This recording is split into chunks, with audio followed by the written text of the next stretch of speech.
কটা পিন থাকে টাইপ কোডে? 16টা। মিনিমাম 16টা থাকে। মূলত কাজ কটা? 8 1 2 3 4 5 6 7 8 9 10 11 12 13 14 এই 16টা লাইন। এই 16টা লাইনে মোট লাইন আছে এখানে 8টা। 8টাও না, 6টা। দেখেন ভালো করে। আমি আপনাদের বোঝার সুবিধার জন্য আমি একটি একটু কাউন্ট করে নিই, তাহলে বুঝতে পারবেন। 1 2 3 4 5 6 7 8 9 10 11 12 15 16 17। ঠিক আছে? আমার কথা হলো এই যে 16 নম্বর আর 15 নম্বরের তিনটে দেখতে পাচ্ছেন, এই দুটো হলো কমন। আবার 14 নম্বর আর 13 নম্বর এই দুটো হলো কমন। 1 নম্বর 2 নম্বর কমন, 3 4 কমন। বুঝা গেছে? এই হলো ব্যাপার। এটা কি? এটা হলো গ্রাউন্ড। এটা হলো গ্রাউন্ড। এটা কি? ভিবাস। ভিবাস। ভিবাসের পরেরটা। আচ্ছা এবার থেকে শুরু করি। এটা কি? এটা হলো গ্রাউন্ড। ওটা নেগেটিভ আছে। এটা কি? ভিবাস। ডিএমডিপি আর ভিবাস করব না, দুই পারে আছে। এই জন্য কি হয়? দুই পারে স্লো করে। ডিএমডিপি লাইনের পরেরটা। পরেরটা হলো এসবিইউ। এসবিইউ। ইউএসবি বুঝেছে? তারপরে হলো সিসি। তারপরে কি? DM DP DP. বুঝেছে? এই সেম লাইনটা এবারেও থাকে। SBU. SBU CC DM DP. এটা হলো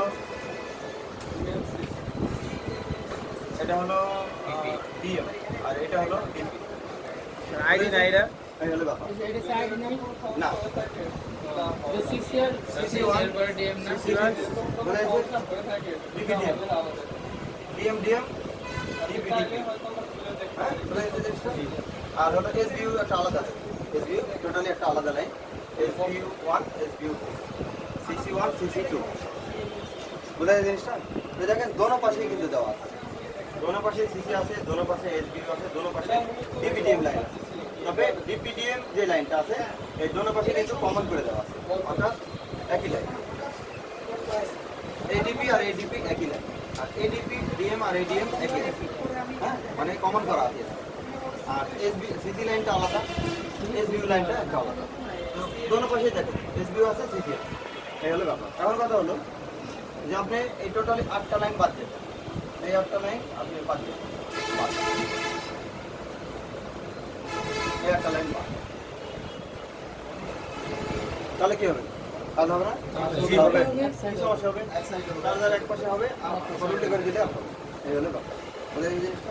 মানে এটাতে এই আইডি লাইনের পরিবর্তে এখানে সিসি লাইন ব্যবহার করা হয়। এই হলো ব্যাপার। Channel configuration. সিসি লাইনের কাজ হলো আপনার চার্জারের মধ্যে কোনো সমস্যা আছে কিনা, কেবলের মধ্যে সমস্যা আছে কিনা, আপনার কত ওয়াটের চার্জারের সাথে আছে, এইগুলো শনাক্ত করছে সিসি লাইন। বুঝা গেছে? এবং ইউএসবির সাথে কি আছে, ইউএসবির সাথে কি লাগায় রাখছেন, আপনি কম্পিউটারের সাথে লাগায় রাখছেন নাকি একটা ওটিজি কেবলের সাথে লাগায় রাখছেন বা কোনো এক্সটার্নাল ডিভাইসের সাথে আছে কিনা ও শনাক্ত করবো হলো এই সিসি লাইন। আমার অর্থাৎ সিসি লাইন আর আইডি লাইন কিন্তু ব্যাপারটা সেম।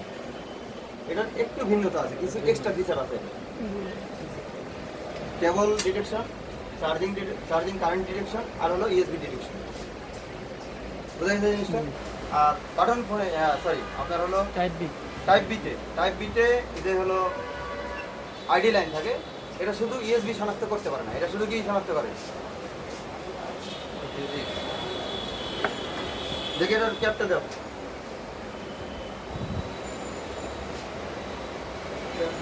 এটা হলো ভিভাস আর এটা হলো ভিভাসের পরে হলো ডিএম, তারপরে হলো ডিপি আর আইডি।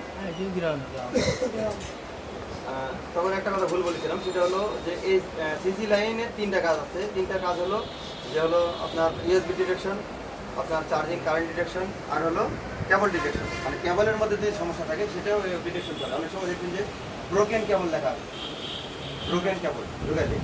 তো ব্রোকেন কেবল এই সিসি লাইন থেকে, সিসি লাইন যদি কখনো ওপেন হয়ে যায়, শর্ট হয়ে যায়, তো দেখা যাবে ব্রোকেন কেবল। আর টাইপ বির ক্ষেত্রে যেটা হয়, আইডি লাইনে শুধু ইউএসবি শনাক্ত করতে পারে। হ্যাঁ, যেমন একটা ওটিজি লাগাইছেন, ও কার সাথে আছে এটা বুঝতে পারে, ও কেবলও শনাক্ত করতে পারবে না, আবার হচ্ছে আপনার চ্যানেল কনফিগারেশন করতে পারবে না। ওই একটাই কাজ, ইউএসবি শনাক্ত, এটা কাজ আইডি লাইন। এই হলো ব্যাপার, এটা বুঝতে হয়ে যায়। যদি কোনো সমস্যা থাকে তারের মধ্যে শর্ট কানেকশন বা তার ফিরা আছে, এরকম শনাক্ত করতে পারবে সিসি লাইন। সিসি লাইন আর আইডি লাইনের কাজ কিন্তু সেম। এই হলো ব্যাপার। তো মূল যে জিনিসটা হলো, ব্যাটারির মধ্যে 4টা লাইন, টেকনো এবং আইডি লাইন এই ধরনের কানেক্টর দেখতে পাবেন।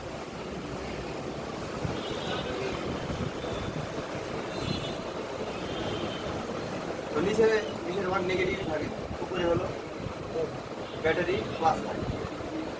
ডান পাশে এটা হলো এন সাইড, এটা হলো এন সাইড, আর নিচের এটা হলো আইডি, মানে ব্যাটারি আইডি, আর এটা হলো এনটিসি। এনটিসি লেখা থাকতে পারে, সিএইচ লেখা থাকতে পারে, একই ব্যাপার। আমার কথা হলো, ব্যাটারি আমরা যখন লাগাই তখন কি হয়, এখানে যে ভোল্টেজটা দেওয়া থাকে এই ভোল্টেজটা ড্রপ হয়, অর্থাৎ ব্যাটারির মধ্যে একটা R2 রেজিস্টার থাকে। ধরেন পরে পিএম, এই লাইনের নাম হলো thermal sensing line. Thermal sensing লাইনের ভোল্টেজ রিকোয়ারমেন্ট হলো 0.6 থেকে 0.9 ভোল্ট। বুঝেছে? এখন কথা হলো, স্যামসাংয়ের হিসাবটা একটা আলাদা, টেকনো ইনফিনিক্সের হিসাব বা অপোজিটের হিসাব আলাদা। এটা হলো 0.6 থেকে 0.9, আর স্যামসাংয়ের থাকে 0.3 থেকে 0.9, এই কথা। এখন কথা হলো, এখানে এক্সটার্নাল একটা রেজিস্টারের মাধ্যমে পাওয়ার আইসি ও নিজেই ভোল্টেজ দিয়ে রাখে কত 1.8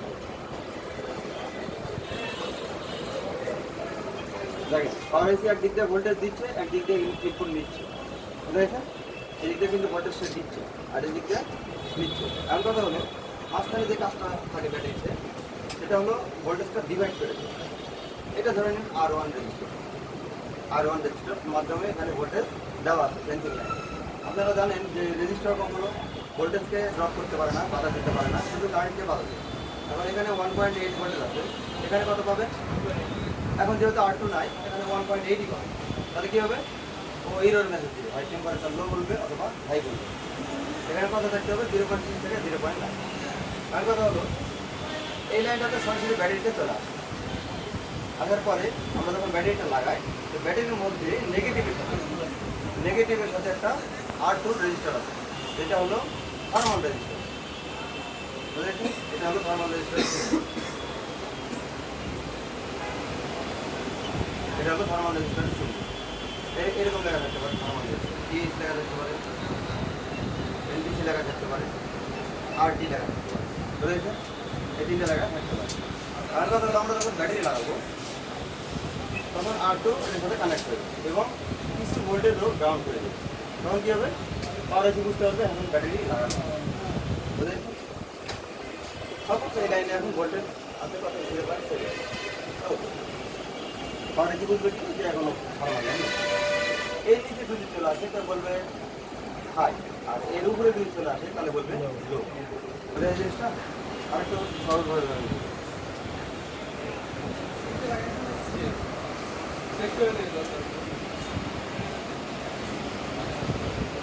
যে এটা একটা পাওয়ার আইসি, এই যে লাইনটা দেখতে পাচ্ছেন পাওয়ার আইসির সাথে, এটার নাম হলো TS, মানে থার্মাল সেন্সিং রিকোয়ারমেন্ট ভোল্টেজ হলো 0.6 থেকে 0.9 ভোল্ট। মানে এখানে লাগবে, এর মধ্যে একটা ভোল্টেজ দিলে পাওয়ার আইসি বুঝবে যে হ্যাঁ ওকে, এটা হলো TS। কারণ কথা হলো, এখানে ভোল্টেজ ডিভাইডার তৈরি কেমন তৈরি করবেন?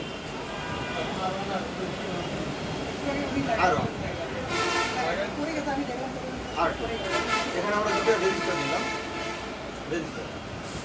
এটা ধরে নেন R1, আর এটা আমরা ভোল্টেজের দিকে লাগাবো, এটা গ্রাউন্ডের দিকে লাগাবো, এটা হলো R2 রেজিস্টার। ধরে নিলাম দুটোই নর্মাল ডিস। R1 এর এটা ধরেন যে শুরুর প্রান্ত, এটা হলো শেষের প্রান্ত। R2 এর এটা শুরুর প্রান্ত, এটা হলো শেষের প্রান্ত। বুঝেছেন? স্টার্ট এন্ড বোঝার জন্য এটা ধরে নেন। R1 এর শেষের প্রান্ত আমরা লাগাই দেবো হচ্ছে R2 শুরুর প্রান্ত। বুঝেছেন? আর R2 এর যে শেষের প্রান্ত এটা লাগাবো গ্রাউন্ডের প্রান্ত, অর্থাৎ নেগেটিভ। বুঝেছেন? আর R1 যেটা, এটা আমরা লাগাবো কার সাথে? ভোল্টেজের সাথে। এখানে আমরা 1.8 ভোল্টেজ দিব। এই ভোল্টেজটা কে দিবে? পাওয়ার আইসি দিবে। এখন কথা হলো এই R1 এবং R2 ভ্যালু আমরা যদি পরিবর্তন করি তাহলে এখানে মাঝখানে যে ভোল্টেজটা, এটার নাম কি? ভিডি ভোল্টেজ, অর্থাৎ ভোল্টেজ ডিভাইড। এই ভিডি ভোল্টেজটা কিন্তু পরিবর্তন হবে। এখন হিসেবে বলে যাই আমরা কি করবো? এখানে ভোল্টেজ দিয়ে দেবো কত? 0.2 থেকে 0.9। বুঝেছেন? এখন সাপোজ এখানে R1 আছে 100। এখন 100 হিসেবে R2 কত রাখতে হবে? এটা ভোল্টেজ ডিভাইডার ক্যালকুলেট দেওয়া হবে, তাই না? ওই হিসাব করে এখানে একটা মানে রেজিস্টার আমরা লাগাই দিব, দিলে কি হবে? ভোল্টেজ তৈরি হবে এবং এই ভোল্টেজ আমরা কোথায় দেবো? পাওয়ার এসে বুঝতে পারবে যে এখন ওকে। দেখো অনেক সময় হয় কি, এটা কিন্তু R2 রেজিস্টার, এই R2 রেজিস্টার কিন্তু বাইরে থাকে না, এই R2 রেজিস্টারও থাকে ব্যাটারির মধ্যে থাকে। আর স্যামসাংয়ে থাকে লজিক বোর্ড, আর ভিভোতে থাকে রেভনে অথবা লজিক বোর্ড। এই R2 রেজিস্টার, হ্যাঁ, এটা কিন্তু থার্মাল রেজিস্টার। ডায়াগ্রামে লেখা দেখো TH অথবা NTC। কারণ কথা হলো বেশিরভাগ ক্ষেত্রে ঘটনা ঘটে কি, এই R2 রেজিস্টার নষ্ট হয়ে যায়,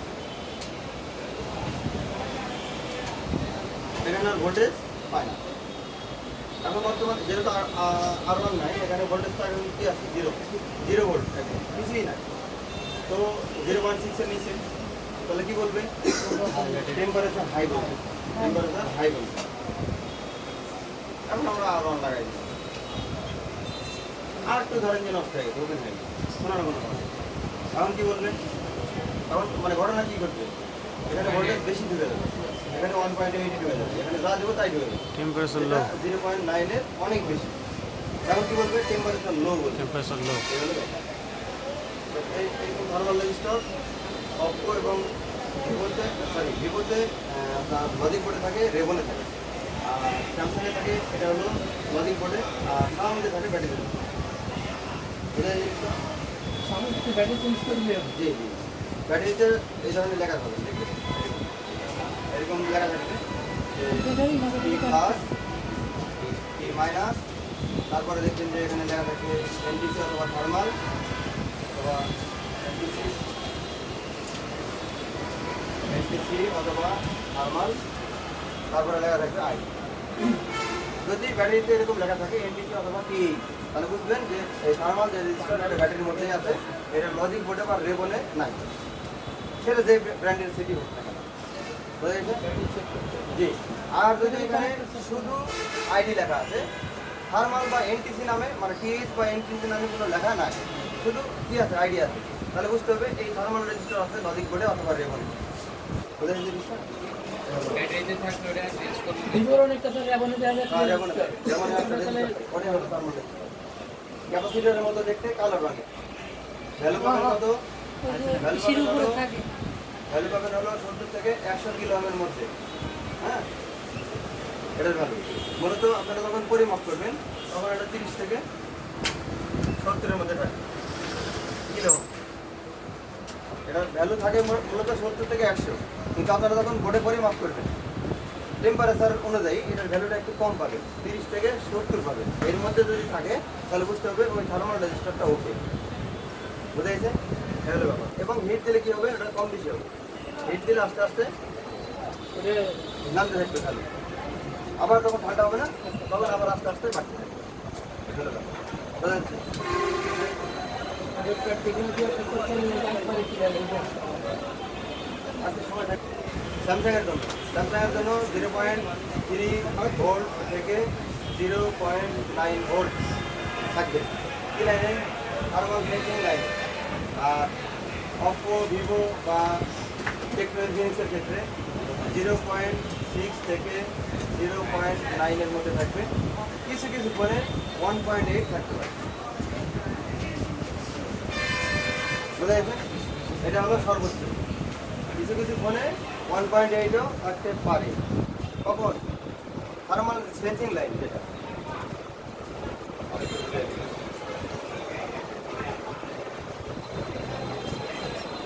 এটা হলো R1 না, আর এটা হলো R2। এটা হলো ভিডি ভোল্টেজ, যেখানে ভোল্টেজ ডিভাইড হয়। এটা কার সাথে থাকবে? ভোল্টেজের সাথে থাকবে। হ্যাঁ, এখন এখানে কত ভোল্টেজ আছে? এটা সিঙ্গেলাইজ, এটা পরিবর্তন হবে। এখানে যদি 1.8 থাকে, এখানে যদি 1.8 ভোল্টেজ থাকে, যেটা ভোল্টেজ সোর্স, তাহলে 0.6 থেকে 0.9 এর মধ্যেই থাকে। বুঝে গেছে? আর এখানে যদি ভোল্টেজ থাকে হলো 2.8, কোথায়? R1 এর মাথায়, যেটা হলো ভোল্টেজ সোর্স। এই ভোল্টেজের নাম হলো TREF, ভোল্টেজ রেফারেন্স, মানে থার্মাল রেফারেন্স ভোল্টেজ। বোঝা গেছে? এই ভোল্টেজের নাম কি? TREF, thermal reference. এই থার্মাল রেফারেন্স ভোল্টেজ যদি 2.8 হয়, তাহলে এটার হলো আউটপুট হবে কত? সর্বোচ্চ 1.8। বোঝা গেছে? আর যদি থার্মাল রেফারেন্স ভোল্টেজ 1.8 হয়, তাহলে এটা সর্বোচ্চ আউটপুট ভোল্টেজ হবে 0.9। কিছু কিছু ধরেন যে এটা সিপিইউ অথবা পিএন অথবা পিএন, এটা হলো সেন্সিং লাইন, এর সাথে আছে। আর কথা হলো ওর যদি নিজেই ইন্টারনাল সার্কিটে ওর যদি নিজেই এখানে ভোল্টেজ তৈরি করতে পারে, সব এখানে 0.7 তৈরি করছে, তাহলে তো এখানে তার দরকারই না। হ্যাঁ, এখানে R1 R2 প্রয়োজনই নেই, R1 R2 দরকারই নেই। ওটা ছাড়াই যদি সে ভোল্টেজ তৈরি করতে পারে, মনে করেন ফালাই দিয়েছি, ও ভোল্টেজ ও নিজেই তৈরি করতে পারে। ভিতরে তো ইন্টারনাল সার্কিট আছে আইসির ভিতরে, ওই সার্কিটে সে নিজেই ভোল্টেজ তৈরি করতে পারে। তাহলে তো এখানে আমার আলাদা করে R1 এবং R2 রাখার দরকার নেই, বরং এটা রাখলে কী হবে?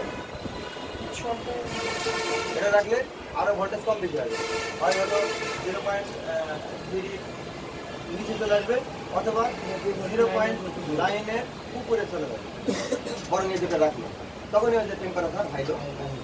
তো এই জন্য কী করি? A20, এটা মনে রাখেন, A20, A30, A50, এই তিনটা মডেলে এটা কী করবেন? R1 এবং R2 ফালাই দিবে, কাম শেষ।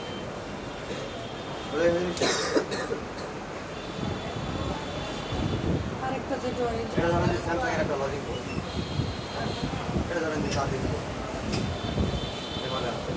তো এটা ধরেন যে গ্রাউন্ড, এই যে পুরো বডিটা হলো গ্রাউন্ড। এটা ধরেন যে মেইন মাদার, এটা ধরেন যে মেইন, এটা হলো এমবি, এটা হলো এমবি, আর এটা হলো সাব। আর কথা হলো এখানে যে কানেক্টরগুলো থাকে লজিকের, এই কানেক্টরের মাধ্যমে কিন্তু ভোল্টেজ আসে এবং ভোল্টেজটা যায়। হ্যাঁ, তো R1 এই মাদার ইয়ার থাকে, আপনার হলো লজিক বোর্ডে কেমন থাকে? এই মনে করেন R1, এই মনে করেন যে R2, এটা হলো গ্রাউন্ডের হয়ে থাকে। আর এটা হলো কার মাধ্যমে আসে? কানেক্টরের মাধ্যমে, তাই না? R1 এর যে ভোল্টেজটা এটা কানেক্টরের মাধ্যমে। এটা কি ভিডি ভোল্টেজ না? এটা তো আবার ফেরত যেতে হবে, ও তো ভোল্টেজ দিচ্ছে, আমার তো ফেরত পাঠাইতে হবে। এই ভোল্টেজটা আমার সেই কানেক্টরের মাধ্যমেই যাবে। কোথায় যাবে?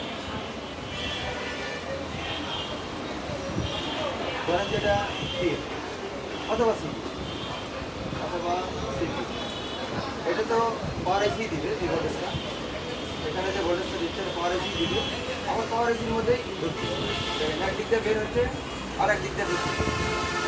একদিক দিয়ে ভোল্টেজ এখানে দিচ্ছে, আর এক দিক দিয়ে ওই ভোল্টেজই দেখা যাচ্ছে। কীভাবে? শুধু ডিভাইড হয়ে যাচ্ছে। ভোল্টেজটা একটু কমায় দিতে হবে, কত?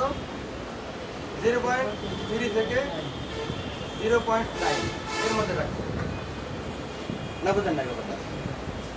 জাস্ট এখানে থার্মাল রেজিস্টার নিচে দিয়ে দিচ্ছে, R1ও নিচে দিয়ে দিচ্ছে। তো স্যামসাংয়ের 95% মডেলে আপনারা R1 এবং R2 দুটোই হলো লজিকে পাবেন। লজিক পাল্টালে হবে, অনেক সময় হবে। মার্কেটের যে লজিকগুলো থাকে, এই R1 এবং R2 যে ভ্যালুটা, এই ভ্যালুটা একবারে থাকে না, হয় ভোল্টেজটা বেশি হয়ে যায় অথবা ভোল্টেজটা কমে যায়। তার জন্য কী করবেন? এই সেন্সিং লাইনটা বের করবেন, খুঁজে বের করে আলাদাভাবে আপনি ডিভাইডার সার্কিট তৈরি করবেন। তারপর দুটো রেজিস্টার দিয়ে এভাবে রেজিস্টার দেবেন। একটা লাগালেন গ্রাউন্ডের সাথে, আর একটা দিয়ে দেবেন 1.8। মাদারবোর্ডে কিন্তু অনেক জায়গায় 1.8 ভোল্টেজ পাওয়া যায়।